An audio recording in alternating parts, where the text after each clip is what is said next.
So in this video, Ben Shapiro, who's appearing on Bill Maher's show, offers a classic Judeo-Christian moral apologetic. And for classical liberals like Bill Maher, this is where the rubber meets the road. You might not like Judaism and Christianity, but if you value Western civilization and if you value traditional Western values, then you have Judaism and Christianity, the Bible, to thank for that. Let's check this out. Bill, you and I agree on morality. I'd say like 87%. Morality, 87.5. but not right. from the Bible. I have a question. Why? Because it's for slavery. Because it's okay with slavery. Why do you and I agree on morality like 87.5%? I'm a religious Jew. You're an atheist. Why do we agree on those things? I'll tell you. I mean, I can give you my answer. Yeah, please. Because we probably grew up a few miles from each other in a Western society that has several thousand years of biblical history behind it. And so you can think that you hit that triple and you formed your own morality, but the reality is you were born morally on third base. No, okay. So right here, Ben is literally putting his finger on the reason why Bill Maher is so frustrated with where we are at as a society. The world around Bill Maher is going to hell in a handbasket, and he realizes this. The generations that are coming after him have become completely unhinged, but he hasn't accepted the fact that the reason that they're unhinged is because they have been detached from the very moral foundation that Bill himself was nurtured in, which is a Judeo-Christian ethic.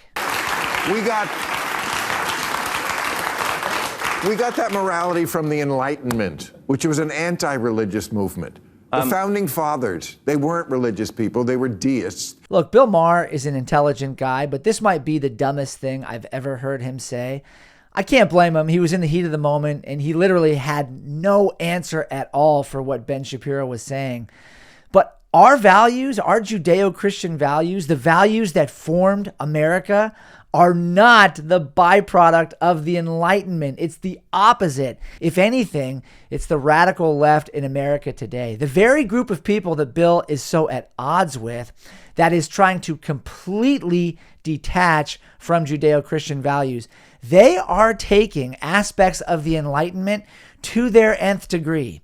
This is what happens when a society becomes completely detached from and completely unanswerable to a higher power. Even though many of the founding fathers were in fact deists, they were nurtured, they were raised in a Judeo-Christian society, in a Christian society. And those founding fathers that Bill is so quick to acknowledge as being deists were much, much, much closer in their views to an evangelical Christian today than they were to anybody on the left or anybody who's even a progressive liberal. The last time I was here, and you were talking about all of Jesus's teachings and how this was really radical new stuff, right? And how it changed the world. His basic philosophy, yes. And how without that, I mean, I think it's worth understanding that what the pivot point in history when we talk about Judeo-Christian ethics, but more specifically Christian ethics, what a turning point in history that represented for within the Roman Empire and beyond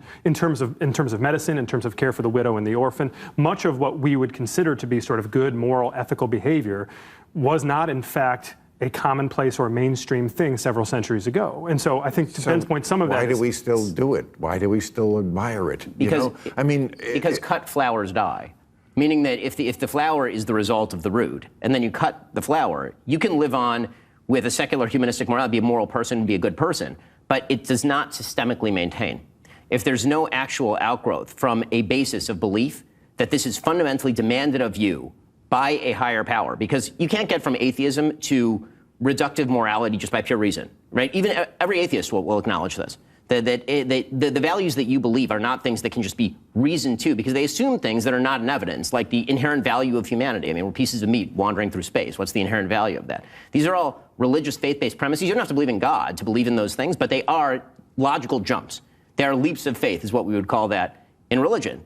And so at least acknowledging that recognizes that we're all living in a world of faith, whether you believe in God or not. Just look at actual history. To quote Charlie Kirk, we were originally a collection of states, and 13 out of the 13 original United States colonies required people to make a profession of faith in order to serve in government.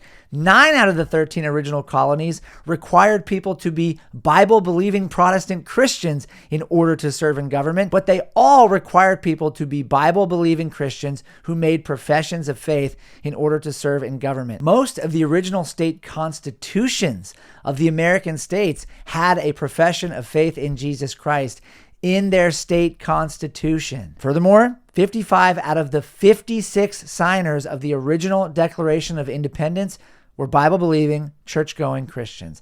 So this idea that the Enlightenment is what formed American values and the American government and this free society that we live in, and that the Enlightenment was actually more formative over the Founding Fathers than the Bible, is complete nonsense. It's ahistorical, and it's now been debunked. Thanks for watching. My name's Blake, and over the past 20 years, I've been a missionary, a pastor, and a Bible college and seminary professor. During that entire time, I've been teaching the Bible. And if you want more Bible content to come your way, don't forget to hit the subscribe button and like this video. And also, check out this video right here.